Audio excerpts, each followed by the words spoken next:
I'm back with another one, and this time they're going to collapse.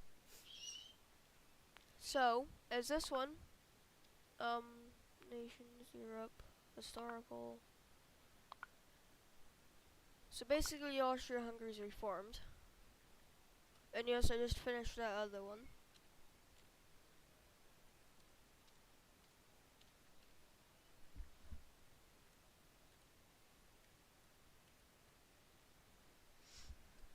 So Austria-Hungary's reformed, and their first thing that they want to do is,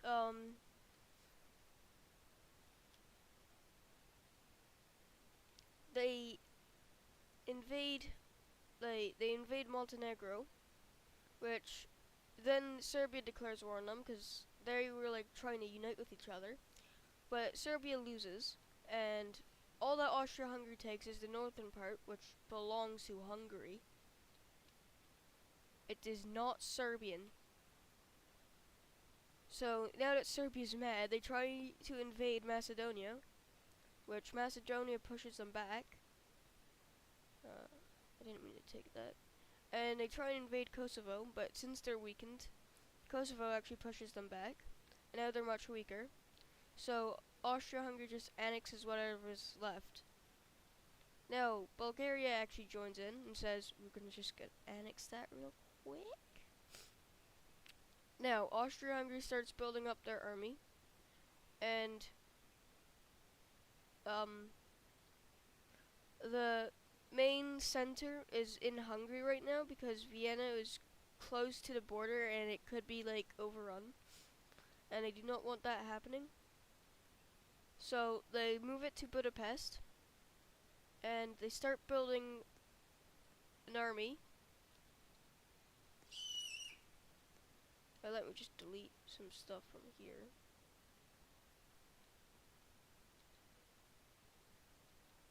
Because we will not be focusing on this. I will keep some things that I'm going to move.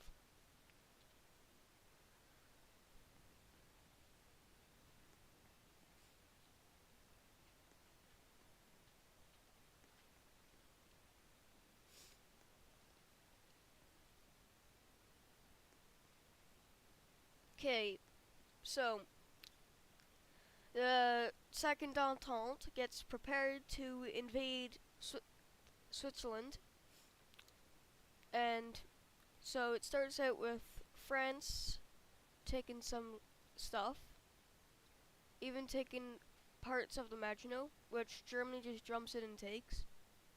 But now France does not like that, so they take that from Germany, which Germany knows if they jump in and start to like invade France more, these guys will start attacking them. They know that they can take a good chunk out of that, but Poland could join too and start attacking them, and so could Denmark, possibly, because they would probably want their revenge on taking that from them. But now, France takes some of its old land back. Italy manages to connect to France, and they start pushing into Switzerland, which they get halted from there. But meanwhile, Austria-Hungary manages to connect with them, and together, Austria-Hungary says that we should take these islands. Greece does get to have some back, but not that one.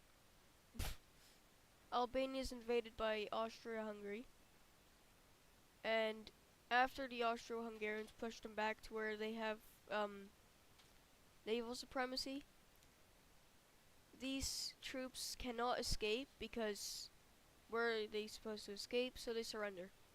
And since Switzerland lost their access to the sea, Algeria and Tunisia take that, and then Libya takes this, since they're unable to supply their colonial troops with aid and stuff. And France starts their next offensive. So does Italy.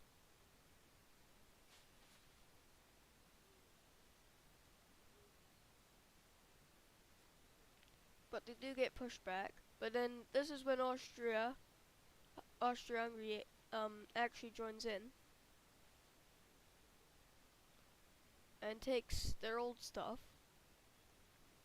And they even take a little bit more from Italy. And Italy does not like that. So then they join the side of Switzerland, which then France feels betrayed,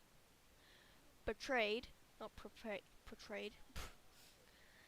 So these two are still the second entente, and now Italy joined the Swiss, but Switzerland surrendered because they do not want to lose any more stuff.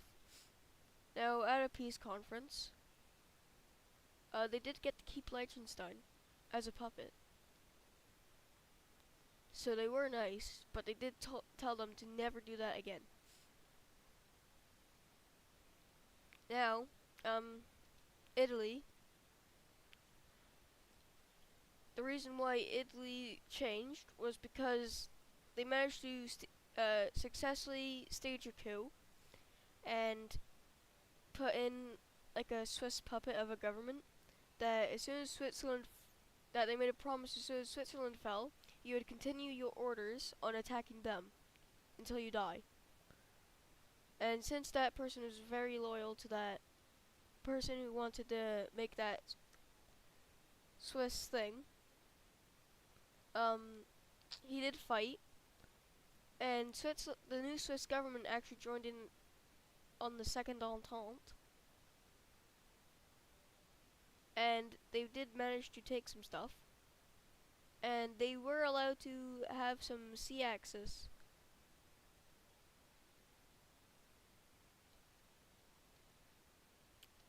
France was able to take that as well as annex that from them. Malta was promised to have Sicily, which they accepted. Who knows, Malta will accept to that. Then Austria took that, and Switzerland took that, and then Italy just surrendered because they knew that they were going to lose. And after a peace conference, Malta only wanted to take this.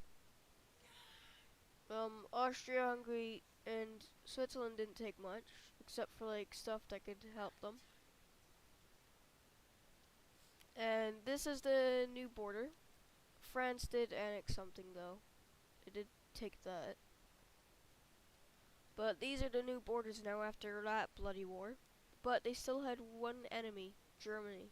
But Austria-Hungary just left because they're like happy and they didn't want to fight anymore. And they were already planning to fight Ukraine, which went successfully. But they only took that because they didn't want to take much from Ukraine. They only wanted to take their old lands back and probably like a little bit more.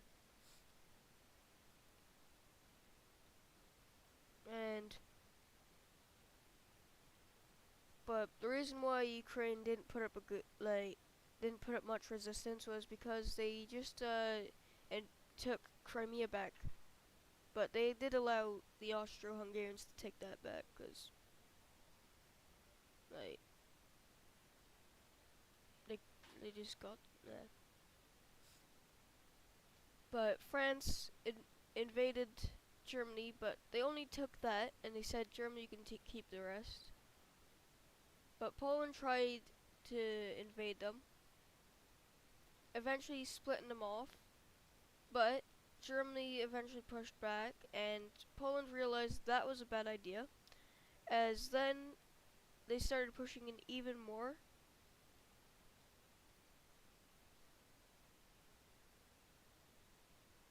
And after the war that they just had, Poland was puppeted by Germany. And Germany decided that it was time to get rid of the democratic government and try and find for another one. So obviously people in Germany didn't want any fascism because they absolutely hated it, and after what happened during World War II, so they decided to go with revive the Kaiser because this German did remember them of the Kaiser. So the Kaiser was put back into charge, and they did demand that from Lithuania, which they accepted because they were weaker. But Estonia also united with Latvia and said that to them if they wanted to join them, and they said sure. So now the Baltic Union is made, even though they still have like Memel and this part here that they still want to take, but they didn't mind because they were, yeah. Now Sweden started making plans to invade Finland and take back Finland because Finland was theirs once, and they want to. And since they're like seeing that other countries are making empires, so they wanted to not be left out. So they joined in on all that bloodbath, and they took Finland. Denmark tried taking Norway, but Norway had help from Iceland, which started to build their own little army, which swiftly took the mainland of Greenland before it was taken back. But they didn't really want Greenland. They were just saying that if you mess with Norway, you mess with us. They also had a failed naval invasion, which failed very horribly because like they did manage to push, taking their capital. They did manage to push deep into their land before um one Swedish troops helped them, as well as the small troops that Iceland just built.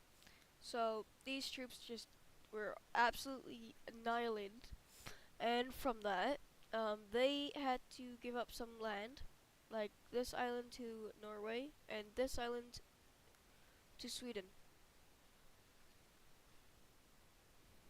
So Denmark done a horrible thing, a really horrible thing. Now this is the end of this one. Um, Yippee! So the ending part is Austria-Hungary is reborn because of what Switzerland done. France is much larger. Malta's larger too. Italy is smaller. Germany's larger. Poland's a German puppet. A puppet. A puppet, not a puppet. Um, Germany is a Kaiser once again. Um, Denmark lost a lot of stuff. Like, now what I mean about a lot is military strength and stuff, and just a tiny amount of land. But if you count this as, yeah, but they also lost like that too. Finland is gone. The Baltic Union is not. Is that Finland? Yeah, it is Finland. The Baltic Union is like the Baltics united. Spain is weaker. Africa's alright. It's basically Europe that changed.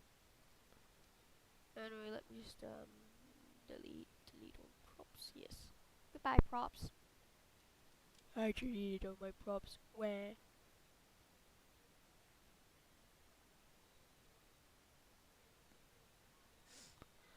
Alright, so I'm gonna end it now.